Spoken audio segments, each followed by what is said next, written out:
آج میں چاہوں گی کہ اپنی بیٹی کی شادی سے متعلق چند چیزیں آپ کے ساتھ شیئر کروں۔ ایک حدیث کے مطابق جب کسی ایسے نوجوان کا رشتہ آئے کہ جس کے دین اور اخلاق سے تم مطمئن ہو تو نہ کرو، ورنہ زمین میں فساد ہوگا۔ اسی چیز کو مد نظر رکھتے ہوئے جب میری بیٹی کا رشتہ آیا تو ہم نے بچے کے دین اور اخلاق کو سامنے رکھتے ہوئے فوراً ہی فیصلہ کر لیا۔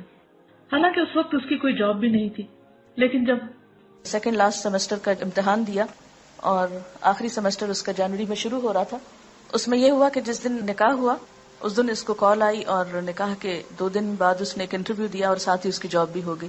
اب یہ کہ دوپہر 12 بجے سے رات 8 بجے تک جاب پہ جائے گا اور صبح میں اپنا آخری سیمسٹر جو ہے وہ پورا کرے گا۔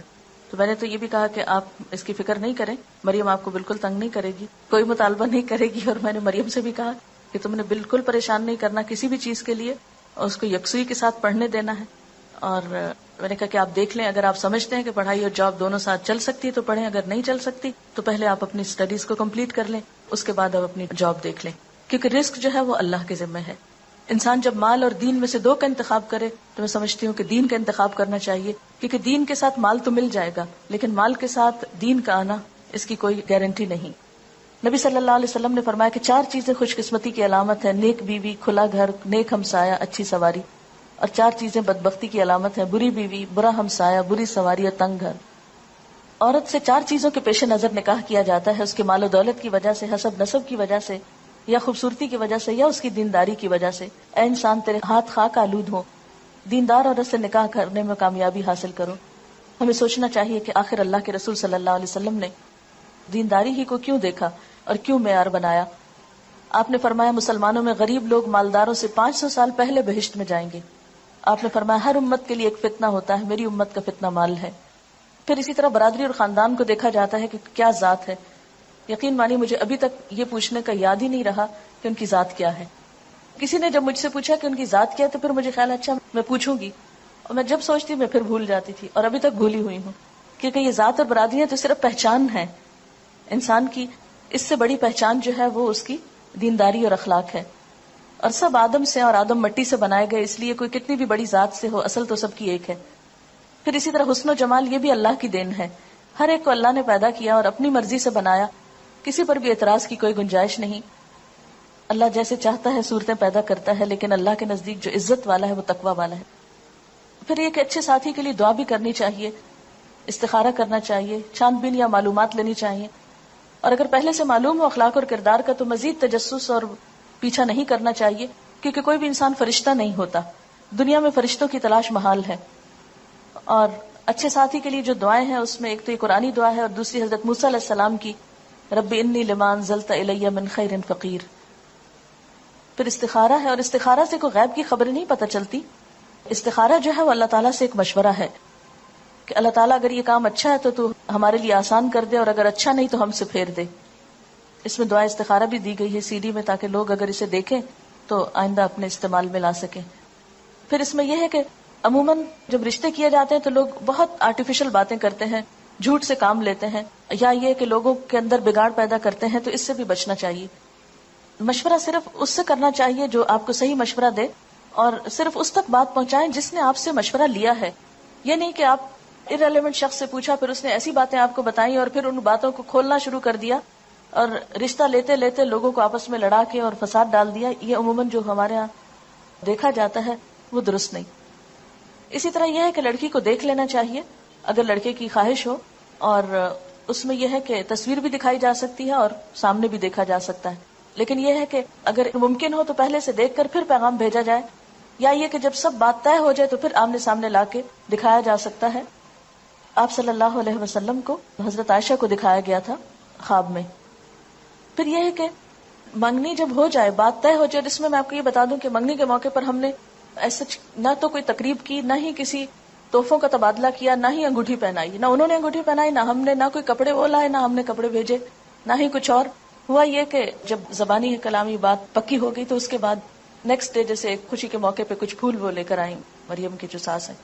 جی بھی بتاتی چلو کہ وہ ہماری 3rd بیچ کی اسٹوڈنٹ تھی اسلام آباد میں، اور عائشہ جو شروع میں یہاں پر کلاس انچارج کے طور پہ کام کرتی تھی وہ ان کی بیٹی ہیں، اور ان لوگوں کو کافی سال سے میں جانتی تھی، اس لیے کوئی ایسی اس میں مزید بات نہیں تھی کسی بھی پریشانی کی۔ تو الحمدللہ چلتے پھرتے میں ہی بات طے ہو گئی، اور جواب میں میں ان کی مدر کے لیے خوشبو لے کر گئی، لڑکے کے لیے نہیں، کیونکہ مائیں جو ہیں وہ بچوں کو جنم دیتی ہیں، ان کی تربیت کرتی ہیں، ان کے لیے اتنی تکلیفیں اٹھاتی ہیں، اس لیے مجھے یوں محسوس ہوتا تھا کہ یہ موقع ماں کے لیے بڑی خوشی کا ہوتا ہے نا، جب بچوں کے کوئی رشتہ طے ہوتا ہے. ٹھیک ہے بیٹے کے لیے تو بعد میں بھی کچھ ہو جائے گا، لیکن پہلے ماں کا دل خوش کرنا چاہیے. اس لیے اس موقع پر جب جوابی طور پر میں واپس گئی تو پھولوں کی بجائے ایک خوشبو چھوٹی سی لے کر گئی. پھر اسی طرح یہ ہے کہ لڑکے اور لڑکی کی تنہائی میں باتیں نہیں ہونی چاہیے، ٹیلی فون پہ لمبی لمبی گفتگو درست نہیں، چیٹنگ درست نہیں. آپ صلی اللہ علیہ وسلم نے فرمایا عورتوں سے تنہائی میں ملاقات کرنے سے باز رہو. پھر اسی طرح ہاتھ ملانا یا خود انگوٹھی پہنانا یہ باتیں بھی درست نہیں، نبی صلی اللہ علیہ وسلم کا ہاتھ کبھی کسی عورت سے نہیں چھوا تھا. پھر اسی طرح بن سنور کر لڑکے کے ساتھ باہر ڈرائیونگ پہ جانا یا سیر و تفریح کے لیے یہ بھی درست نہیں. پھر یہ کہ رشتہ دیکھنے کے بعد بعض اوقات ہم ریجیکٹ کرتے ہیں تو اس میں طرح طرح کے نقص نکالتے ہیں، ناک ایسا ہے، قد ایسا ہے، رنگ ایسا ہے، اور اس کو ہر جگہ مشہور کرتے پھرتے ہیں. قرآن پاک میں اللہ تعالیٰ فرماتے ہیں کہ آپس میں ایک دوسرے پر تان نہ کرو، کسی کے برے نام نہ رکھو.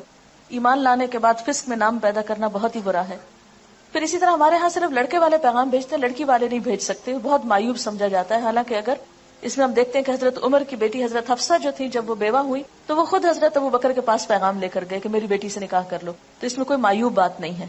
پھر یہ کہ منگنی ہمارے ہاں ایک بہت بڑا فنکشن اور ایک بہت بڑا بوجھ بنتا چلا جا رہا ہے.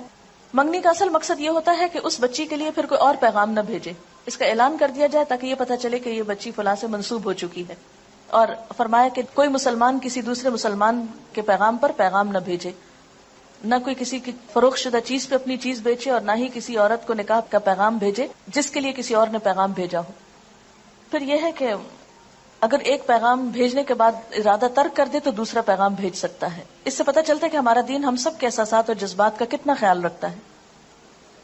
حضرت علی رضی اللہ تعالیٰ عنہ نے حضرت فاطمہ کے لیے شادی کا پیغام بھجوایا، آپ نے اسے قبول کر لیا، بس یہی منگنی تھی.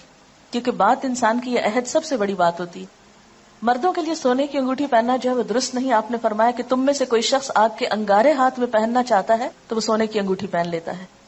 پھر اسی طرح جہیز، بہت سے لوگوں نے یہ سوال کیا کہ آپ نے جہیز میں کیا دیا. بات یہ ہے کہ بلیو می، میں اس سارے عرصے میں ایک دفعہ بھی بازار نہیں گئی. کچھ مریم کو ضرورت کی چیزیں چاہیے تھی، مریم یہاں نہیں تھی، جیسے جوتے لانے تھے تو تیمیہ یا اسما کے سائز پہ ادریس صاحب ساتھ چلے گئے اور یہ لوگ جا کے جوتے لے آئے. اور اسی طرح کسی کے ساتھ ان کو بھیج کر کچھ ضروری چیزیں جو تھی وہ لی گئی. باقی یہ کہ اسلام آباد کا گھر جب سے میں آئی ہوں ایک طرح سے پیک پڑا تھا. جو میری اب فالتو چیزیں تھی استعمال ہونے کا اتفاق، اب مجھے لگ رہا تھا کہ میں نے تو ان کو استعمال نہیں کرنا، وہ میں نے مریم سے کہا کہ بیٹا اب تم ان کو لے جاؤ. وہاں ان کی ساس کہنے لگی کہ ہمیں ضرورت نہیں ہے اس لیے کہ ہمارے گھر میں سب کچھ ہے. اور مجھے بھی یہ لگتا تھا کہ وہاں پر کوئی جہیز کی ایسا ضرورت نہیں، اس لیے باہر سے تو کوئی اس طرح کی خریداری نہیں کی گئی. کچھ چیزیں جو گھروں میں عام طور پر کچھ نہ کچھ رکھا ہوتا ہے اس کو میں نے نکال کر گھر صاف کر دیا. تو جب وہ کہتے تھے کہ یہ ہم کس طرح سنبھالے تو میں کہتے یہ آپ مجھ پر احسان کریں گے اگر میرے سے یہ چیزیں جو ہے ہٹ جائیں تاکہ میں یہاں آؤں تو مجھے اب سب کچھ خالی خالی صاف ستھرا نظر آئے کہ میں اپنا کام زیادہ بہتر طور پہ کر سکوں. تو الحمدللہ ایسا کوئی فرنیچر نہیں، کوئی کچھ نہیں، بلکہ اس کی جو بڑی نند ہے عائشہ، انہوں نے ان کا جو بیڈ روم ہے اس کا فرنیچر لیا. اور اسی طرح چھوٹی موٹی چیزیں کچھ گفٹ تھے رشتہ داروں کی طرف سے تو اس میں کام چل گیا. لیکن کوئی ایسی تیاری کہ اس طرح کی لمبی چوڑی شاپنگ یا وہ چیزیں نہیں تھی. جہیز میں عام طور پر یہ ہے کہ قرض لیا جاتا ہے اور اس کے کمائی کے لیے آدمی لوگ جو ہیں وہ رشوت وغیرہ لینے پہ مجبور ہوتے ہیں. بعض اوقات کم چیزیں لانے پہ لڑکی کو تانے دیے جاتے ہیں اور اسراف اور دکھاوا بھی اس میں بہت ہوتا ہے. تو اس میں یہ تھا کہ انسان ضرورت کی چیز تو اپنے لیے استعمال کرتا ہے، دکھاوے کا معلوم نہیں، اس میں دوسروں کو بتانے کی کیا ضرورت ہے. ایک عالمی ادارے کی رپورٹ کے مطابق پاکستان میں 1 کروڑ سے زائد لڑکیاں شادی کے انتظار میں ہیں. 40 لاکھ لڑکیاں ایسی ہیں جن کی شادی کی عمر بھی گزر گئی ہے. اور اس میں ایک بہت بڑی وجہ کیا ہے؟ جہیز کا نہ ہونا، یہ جہیز کا سٹینڈرڈ کے مطابق نہ ہونا. شادی کس کے ساتھ ہوتی ہے؟ لڑکی کے ساتھ یا جہیز کے ساتھ؟ آدم کے بیٹے کے پاس 2 وادیاں مال و دولت سے بھری ہوں تو وہ تیسری کے لیے خواہش کرے گا.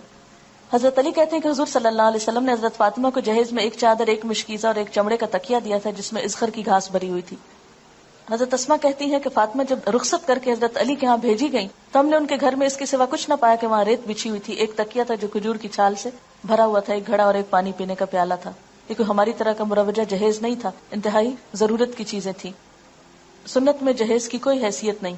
اور حضرت علی کے لیے وہ چیزیں بھیجنا بھی کس لیے تھا کہ آپ حضرت علی کی بھی کفالت کرتے تھے.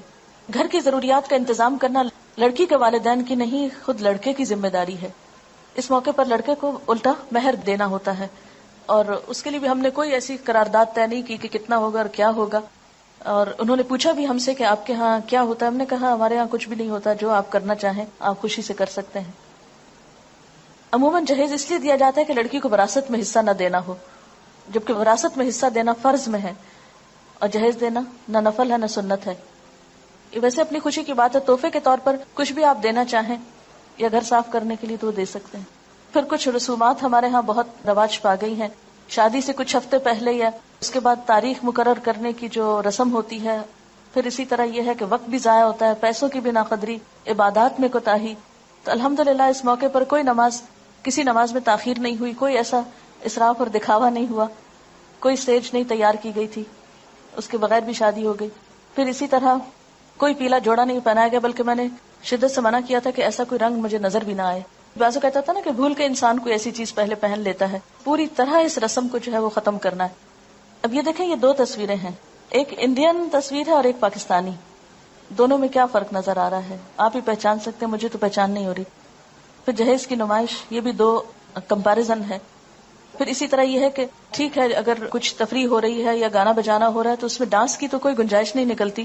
نبی صلی اللہ علیہ وسلم نے فرمایا جس گھر میں گھنگرو اور گھنٹے ہوں اس میں رحمت کے فرشتے داخل نہیں ہوتے, نہ ہی فرشتے ان لوگوں کے ساتھ رہتے ہیں جو گھنٹے استعمال کرتے ہیں. اپنے ہاتھوں سے اپنے آپ کو ہلاکت میں مت ڈالو, یعنی اللہ کی رحمت کو کیوں دور کرتے ہیں ہم ایسی چیزوں سے. آپ نے فرمایا اس امت کے لوگوں پر زمین میں دھنسانے, شکلیں مسخ ہونے اور پتھروں کی بارش برسنے کا عذاب آئے گا. مسلمانوں میں سے کسی نے عرض کیا یا رسول اللہ صلی اللہ علیہ وسلم یہ کب ہوگا؟ آپ نے فرمایا جب گانے بجانے والی عورتیں ظاہر ہوں گی, آلات موسیقی عام استعمال ہوں گے اور شرابیں پی جائیں گی. ترمذی کی روایت ہے. پھر اسی طرح مہندی کی تقریب میں ایک دوسرے پہ طنز, برا بلا کہنا, مذاق اڑانا, یہ بھی اسلامی تعلیمات کے برعکس ہے.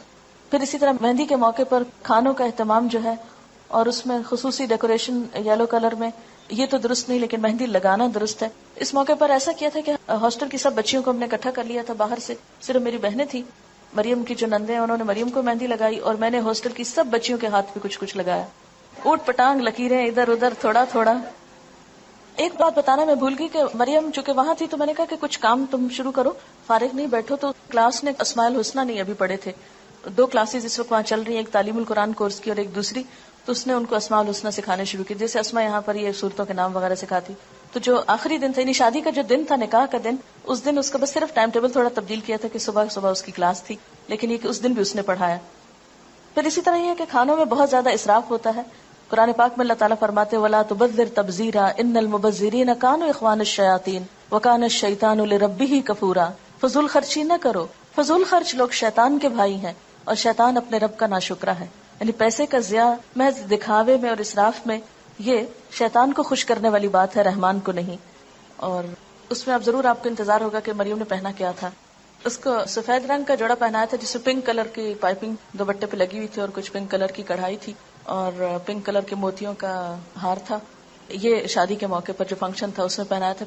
اس کے بعد یہ ہوا کہ جب نکاح ہوا, تقریب ختم ہوئی, دعا ہوئی اور اس کے بعد یہ لوگ چلے گئے واپس. بعد میں جو ہمارے مہمان تھے انہوں نے کچھ کھانا کھایا اور اس میں یہ تھا کہ جو ہاسٹل کی بچیاں تھیں ان کو ہم نے کھانے میں شریک کیا. باہر سے ایز سچ ہم نے کھانے کے لیے لوگوں کو نہیں بلایا تھا, رشتہ داروں کو تو obviously سب جمع تھے, ان کو کھانا کھانا تھا, کچھ دوست بھی, لیکن باقاعدہ اس طرح کی تقریب نہیں تھی یا کھانے کے انویٹیشن جس طرح عموماً دیے جاتے ہیں وہ نہیں تھے. اس کے بعد یہ تھا کہ میں یہ چاہتی تھی کہ مریم سب نمازیں وغیرہ پڑھ لے اور عشاء کی نماز پڑھنے کے بعد اس کی رخصتی ہو تاکہ نماز میں کوئی حرج نہ آئے, کیونکہ اگر دن کو یہ چلی جاتی ہے 5-7 منٹ کے راستے پہ تو گھر تھا, 10 منٹ کا ہارڈلی راستہ ہوگا جہاں اس کو جانا تھا. تو میں نے کہا کہ ابھی جا کے اگر سارا دن بیٹھی رہے گی, ذرا وہاں جھجکے گی یا اور لوگ بھی ہوں گے, تو بہتر ہے کہ یہ اپنا ریلیکس ہو, آرام کرے گھر میں اور اس کے بعد جائے. یہاں ایک بات بتاؤں کہ اس موقع پہ مریم نے کوئی ناخن نہیں بڑھائے اور نہ ہی ناخنوں کے اوپر کوئی خاص چیز ایسی لگائی. اس کے بعد یہ تھا کہ رات کو اس کو دوبارہ پھر جب بھجوانا تھا اس کے لیے تیار کیا گیا تھا, تو اس موقع پر اس کو گولڈ پہنایا. اور چونکہ اب وہ اپنے شوہر کے لیے تیار ہو رہی تھی, نمائش کے لیے نہیں, تو میری چوڑیاں جو کہ میرا سائز اب ہیوی ہو گیا ہے, تو میری ہی چوڑیاں کچھ رکھی ہوئی تھی کیونکہ مجھے تو بازار جانے کا اور کچھ بنوانے کا موقع نہیں تھا, تو ان کو میں نے اس کو دیا. اسی طرح میری اپنی کچھ جیولری پڑی ہوئی تھی, کچھ اس کے لیے گفٹ وغیرہ تھے, تو وہ اس کو پہنا کے اس کے ساتھ یہ تھا کہ رخصت کیا. اس میں یہ تھا کہ کسی خاص بیوٹی پارلر سے نہ کسی کو بلایا اور نہ ہی وہ کسی بیوٹی پارلر میں گئی اور نہ ہی اس کے لیے کوئی بہت اہتمام تھا. یہاں یسرا اور ایک آمنہ، ان کی مدر میری اسٹوڈنٹ ہے فرسٹ بیچ کی، تو دن میں انہوں نے اس کو تیار کیا تھا. شام میں میری ایک اور لسنر ہے، وہ بہت عرصے سے مجھے پیچھے تھی کہ میں نے کچھ آپ کے لیے کرنا ہے، تو مجھے کسی نے کہا کہ وہ بہت اچھی دلہن تیار کر لیتی ہیں، تو میں نے کہا کہ ٹھیک ہے آپ انہیں کو بلا لیں. تو شام کے وقت انہوں نے اس کو تیار کیا. شام کے وقت اور کچھ لوگ نہیں تھے، صرف میرے بہن بھائی تھے اور میرے سسرال کے سب لوگ تھے. اور اس میں جو ٹائم تھا کہ 8:30 بجے رخصت کرنا ہے، اور جب یہ لوگ پہنچے لینے کے لیے، اس وقت پھر کوئی خاص ہنگامہ نہیں ہوا. مریم سے میں نے کہا خود چلو، اور خود چل کے خیر گاڑی تک پہنچی، اس کو بٹھایا. کوئی رونا دھونا نہیں، کوئی چیخنا چلانا ہنگامہ نہیں، کوئی مصنوعی قسم کے آنسو نہیں، کچھ نہیں. لیکن دل میرا جو تھا بہت ہی، جسے کہتے ہیں نا کہ جسم کا ایک ٹکڑا انسان الگ کرتا ہے، کیونکہ حالانکہ مجھے پتا ہے پھر ملے گی یہ سب، لیکن ایک ان نون کسی میرے اندر اداسی تھی، یا ایک جیسے ایک محبت، یہ خون کا رشتہ ہوتا ہے، وہ ایک طبعی سی چیز ہے. لیکن الحمدللہ نارملی ان کو رخصت کیا، اور اس موقع پہ میں نے دعا پڑھی، استودعکم اللہ دینکم و امانتکم و خواتیم عملکم، اور ان کو بھجوا دیا.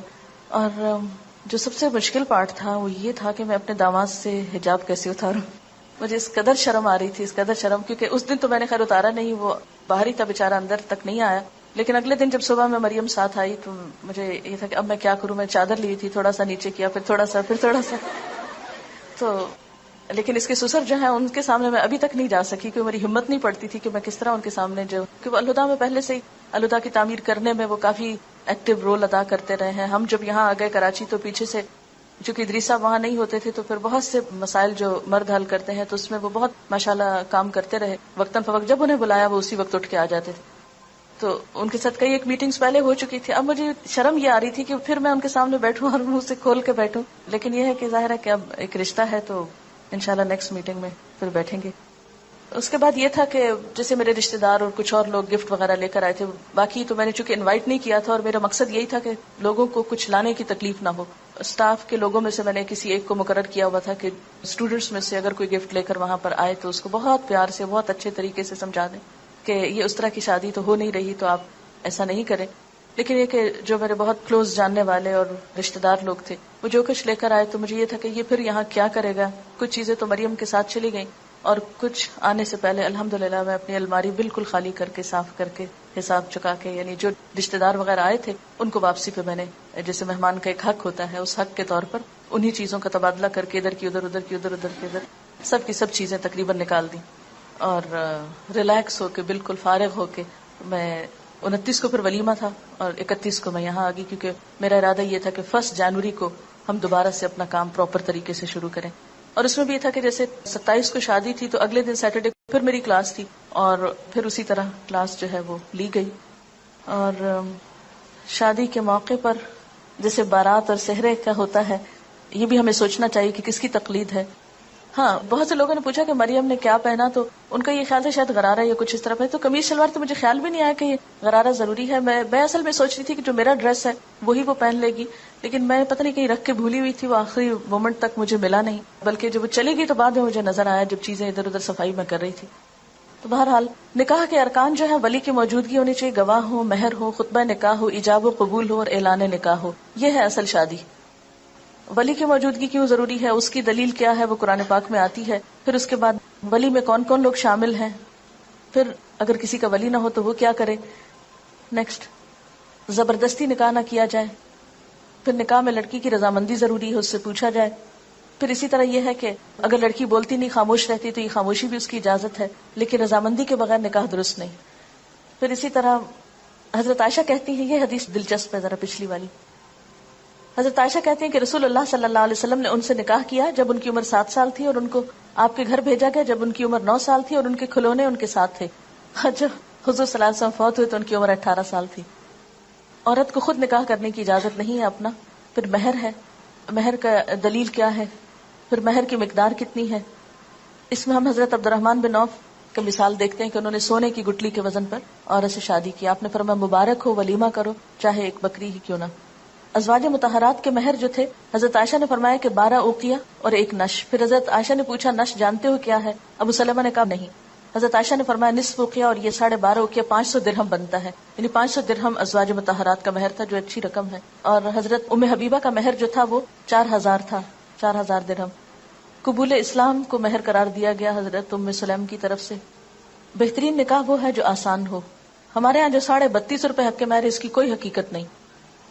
پھر اسی طرح گواہوں کا موجود ہونا، گواہوں کے بغیر نکاح نہیں ہوتا. آپ نے فرمایا جو عورت ایسا کرتی ہے وہ زنا کرتی ہے. خطبہ نکاح میں ہم دیکھتے ہیں کہ 3 آیات میں 4 دفعہ تقوی کا حکم ہے کہ اللہ سے ڈرو تو زندگی اچھی گزرے گی. پھر ایجاب و قبول ہوتا ہے.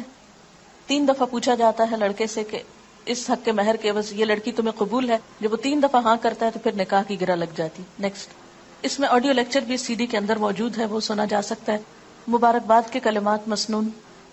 آپ نے فرمایا حلال اور حرام کے درمیان فرق کرنے والی چیز دف ہے، یعنی اعلان نکاح ہے. پھر عورت جب گھر آئے تو اس کے لیے دعا کرنی چاہیے. پھر دعوت ولیمہ ہے، اور یہ دعوت بھی اپنی حیثیت کے مطابق کرنی چاہیے، اور اس میں بھی اسراف اور دکھاوا نہیں ہونا چاہیے. ایک موقع پر آپ نے جو پکا کر کسی جگہ پر کھجور اور منقع اور خوشگوار پانی کہیں کھانا، یعنی مختلف طریقے سے ولیمے کی دعوت کی گئی. آپ نے فرمایا ولیمے کا کھانا برا کھانا، وہ کھانا برا ہے جس میں خوشحال اور دولت مند لوگوں کو بلایا جائے اور فقراء کو چھوڑ دیا جائے.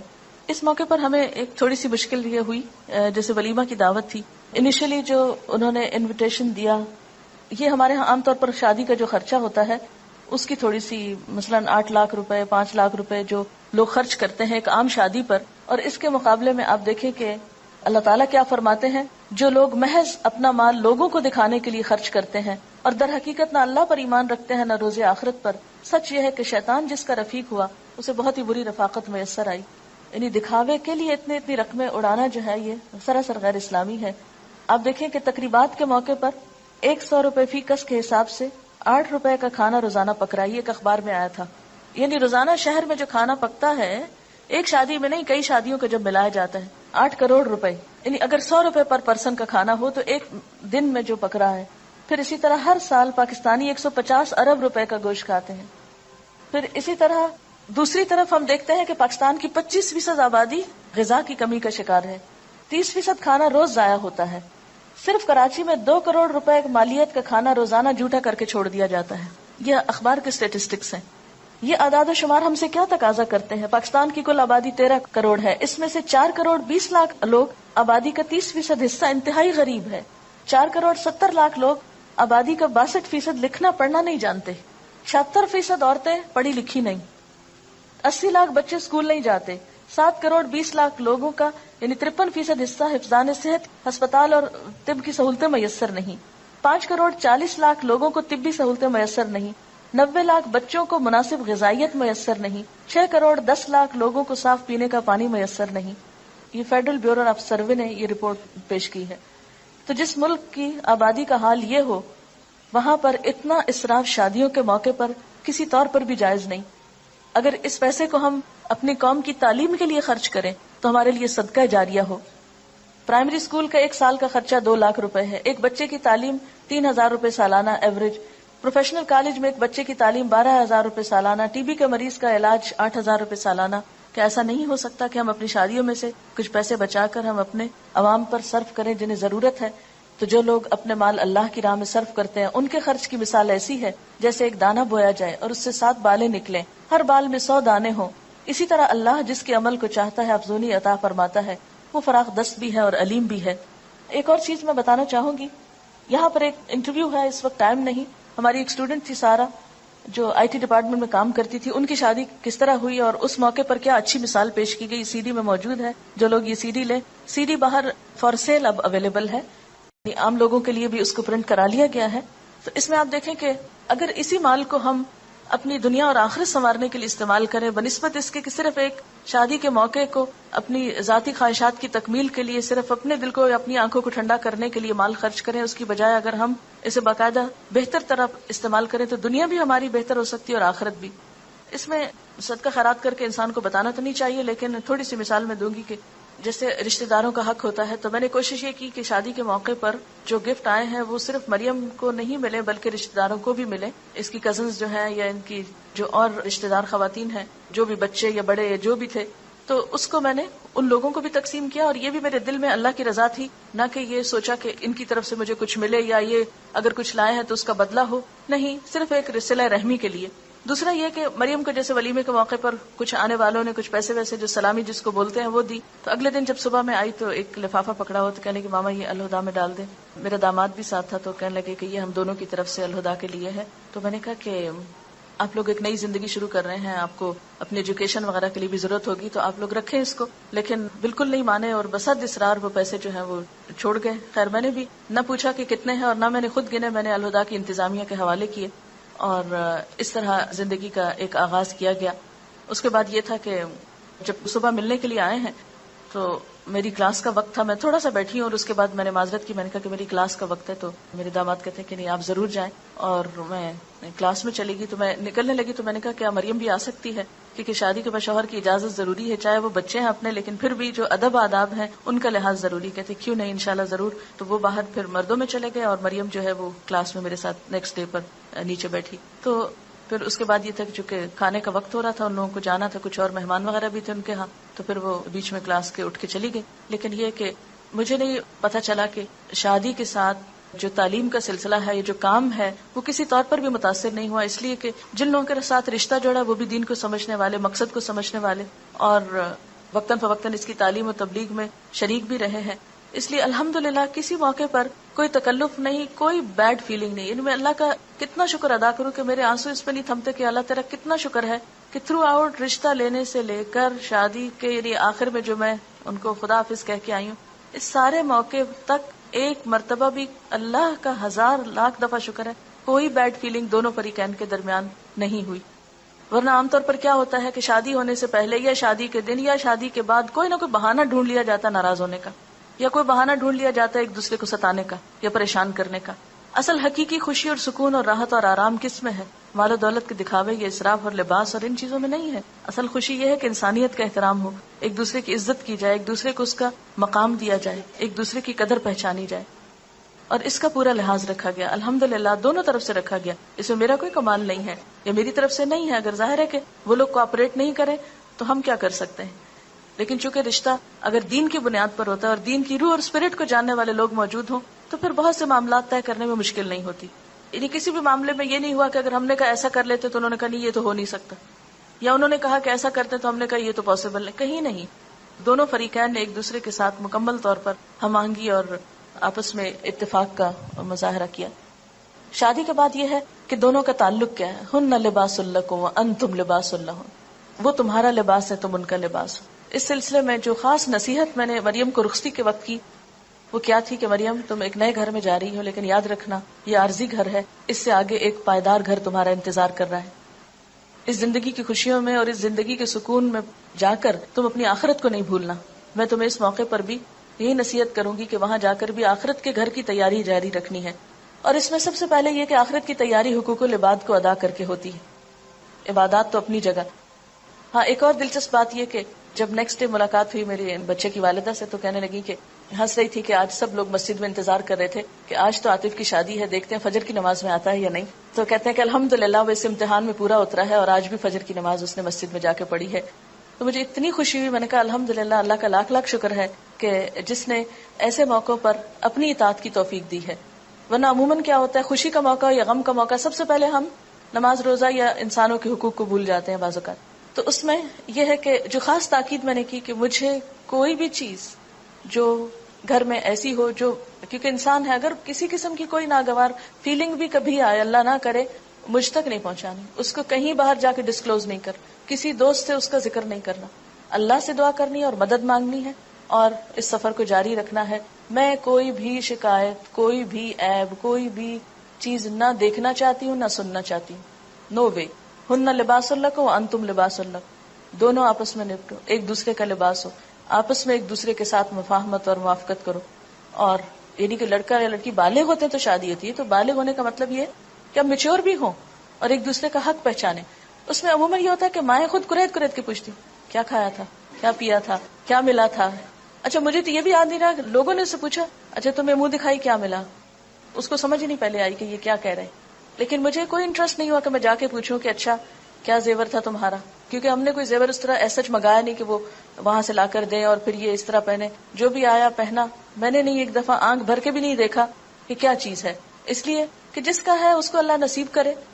اور باقی یہ ہے کہ نہ تو اس میں دکھاوا اور نہ ریاکاری اور نہ ہی کوئی دلچسپی ہمیں. چیز کسی کی اور دلچسپی ہمیں کس بات سے. اور باقی چیزیں تو ان چیزوں پہ مال قابل بھروسہ نہیں کہ اس کے بھروسے پر ہم